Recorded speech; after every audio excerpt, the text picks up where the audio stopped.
세례받으러 나아오는 무리들에게 이르되 독사의 자식들아 누가 너희에게 일러 장차 올 진노를 피하라 하더냐.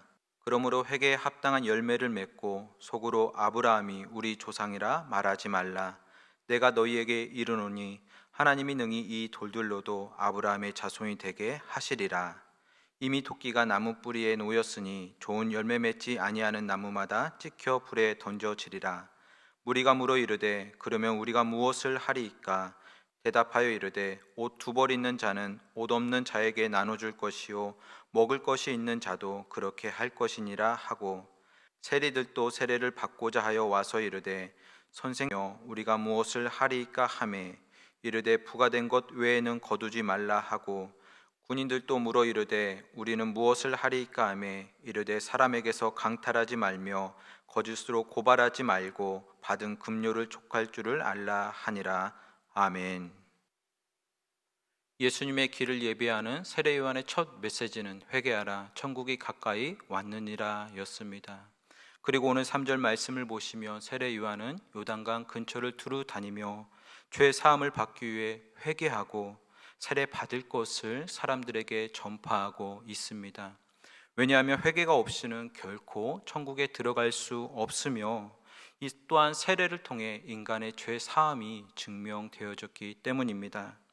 따라서 사람들은 자신의 죽음 이후에 하나님의 진노와 저주를 받는 것을 두려워하며 이를 피하기 위해 세례 요한에게 세례를 받고자 하였던 것입니다.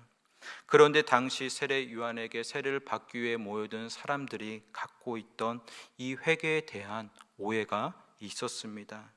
바로 자신의 입술로 고백하고 세례를 받기만 하면 장차 올 하나님의 진노와 저주를 피해 천국에 갈 수 있다고 생각했던 것입니다. 또한 당시 유대 종교 지도자들은 아브라함의 자손이라 칭함받는 언약 백성들만이 구원을 받을 수 있다고 생각했었습니다. 따라서 오늘 말씀은 진정한 회개가 무엇인지 알지 못하는 사람들에게, 혹은 진정한 회개 없이 자신의 구원의 확신을 가지고 있는 이 사람들에게 주는 말씀이라 할 수 있습니다. 그렇다면 오늘 본문이 우리에게 말해주고 있는 진정한 회개란 무엇일까요? 바로 자신의 죄에 대한 마음의 변화가 입술의 고백만으로 멈춰 있는 것이 아니라 우리의 마음의 변화가 삶의 변화로서 결실을 맺어야 한다는 것을 말해주고 있습니다. 이에 오늘 말씀 가운데 8절에서 9절 말씀을 보시면 세례 요한은 종교 지도자들을 독사의 자식들로 비유하며 다음과 같이 말합니다. 그러므로 회개에 합당한 열매를 맺고 속으로 아브라함이 우리 조상이라 말하지 말라. 내가 너희에게 이르노니 아브라함이 능히 이 돌들로도 하나님의 자손이 되게 하시리라. 이미 도끼가 나무 뿌리에 놓였으니 좋은 열매 맺지 아니하는 나무마다 찍혀 불에 던져지리라. 아멘. 본 두 절의 말씀을 통해 우리는 세례 요한이 진정한 회개를 열매로 비유하여 설명하고 있다는 것을 알 수 있습니다. 나무는 반드시 그 나무에 맞는 열매를 맺게 되어 있습니다. 사과나무에는 사과가 열리고 배나무에는 배가 열립니다. 결코 사과나무의 배나 다른 과실이 맺히지 않습니다. 이처럼 진정한 회개도 마찬가지입니다. 우리 안에 마음의 변화가 있다면 마음의 변화로 머물러 있는 것이 아니라 이 마음의 변화를 넘어 우리의 삶의 변화의 결실이 반드시 있어야 한다는 것입니다. 따라서 세례 요한은 하나님을 믿고 또 율법을 행하되 삶 속에서 아무런 도덕적 변화가 없는 당시 유대 종교 지도자들을 향하여서 회개에 합당한 열매를 맺으라, 마음속으로도 아브라함이 우리 조상이다 말하지 말라고 엄히 경고하고 있는 것입니다. 왜냐하면 하나님께서는 오늘 말씀 가운데 8절 말씀을 보시면 이방인들을 표현하는 이 돌들조차도 아브라함의 자손으로 삼을 수 있는 분이시기 때문입니다. 또 5절 말씀에 이사야의 예언처럼 오직 죄 사함을 받게 하는 진정한 회개를 통해 모든 육체가 하나님의 구원하심을 보게 될 것이기 때문입니다. 그리고 회개에 합당한 열매를 맺히지 못하는 자는 결코 하나님의 진노와 저주를 피할 수 없으며 하나님의 백성이 될 수 없기 때문입니다. 오직 땔감을 쓰기 위한 그 나무 위에 이미 도끼가 놓인 것처럼 임박한 진노를, 임박한 하나님의 그 심판을 회개함 없이는 결코 피할 수 없기 때문입니다. 따라서 우리는 단지 하나님을 믿습니다, 예수님을 믿습니다, 우리 가정은 신앙생활을 하는 가정입니다 라고 입술의 고백만으로 마치 천국에 가는 것처럼 착각하며 살아가서는 안 될 것입니다. 우리의 마음에 죄에 대한 고백이 있고 예수님을 향한 그 마음이 있다면 그 마음의 변화가 반드시 우리의 삶의 결실로 맺어져야 할 것입니다. 그리고 말씀을 계속해서 보실 때 회개에 합당한 열매를 맺으자는 이 가르침 가운데 선포에 크게 마음이 공감한 무리들과 세리와 군인들이 세례 요한에게 공통된 질문을 하고 있음을 우리는 알 수 있습니다. 10절과 12절과 14절 말씀을 보시며 이들이 이렇게 질문합니다. 그러면 우리가 무엇을 하리이까? 다시 말해서 진정한 회개를 통해 구원받기 원하는데 우리가 무엇을 해야 하는지, 어떻게 해야 하는지 이들은 세례 요한에게 묻고 있는 것입니다. 이 같은 물음에 세례 요한은 다음과 같이 답변을 합니다.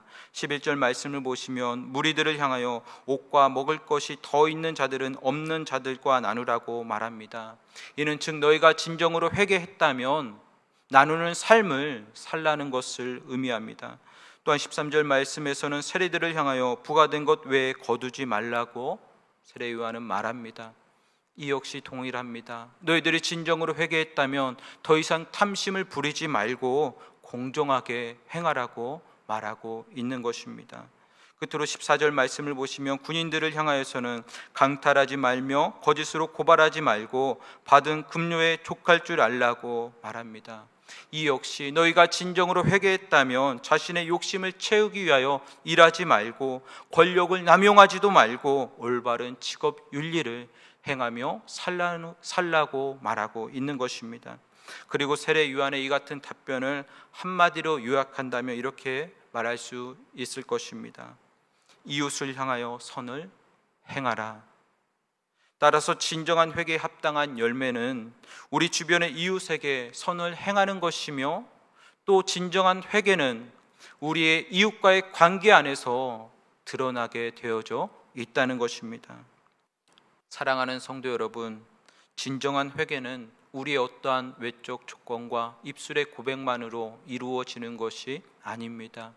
우리의 마음의 변화를 통해 삶의 변화로 나아와 우리 이웃들에게 선한 영향력을 미치는 것입니다. 그리고 진정한 회개는 항상 우리에게 즉각적이고 구체적인 삶의 변화를 요구합니다. 이 사실을 기억하면서 오늘 하루 하나님 앞에 이렇게 질문하며 하나님께 나아가길 원합니다. 하나님, 정말 내가 진정한 회개를 하고 또 하나님의 구원받은 백성으로서 무엇을 해야 합니까?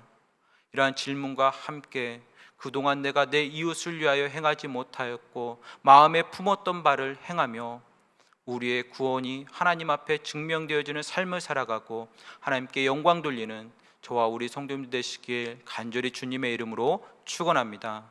다 함께 기도하겠습니다. 사랑이 많으신 하나님 아버지, 감사합니다. 진정한 회개의 삶이 무엇인지를 우리에게 알게 하시고 깨닫게 하심에 감사합니다. 하나님, 단지 우리 입술의 고백에 머물러 있는 그러한 신앙의 고백의 삶을 살아가는 것이 아니라 하나님, 우리의 입술을 넘어 정말 우리의 삶으로 하나님 아버지 앞에 고백하고 세상 사람들에게 증명하며 살아갈 수 있는 우리 성도님들 될 수 있도록 인도하여 주옵소서. 진정한 회개의 삶, 열매 맺는 이 삶을 통하여 오늘 하루도 하나님께 영광 돌려 나아가는 우리 성도님들 되어지길 간절히 축원하며 모든 말씀 예수 그리스도의 이름으로 기도드립니다. 아멘.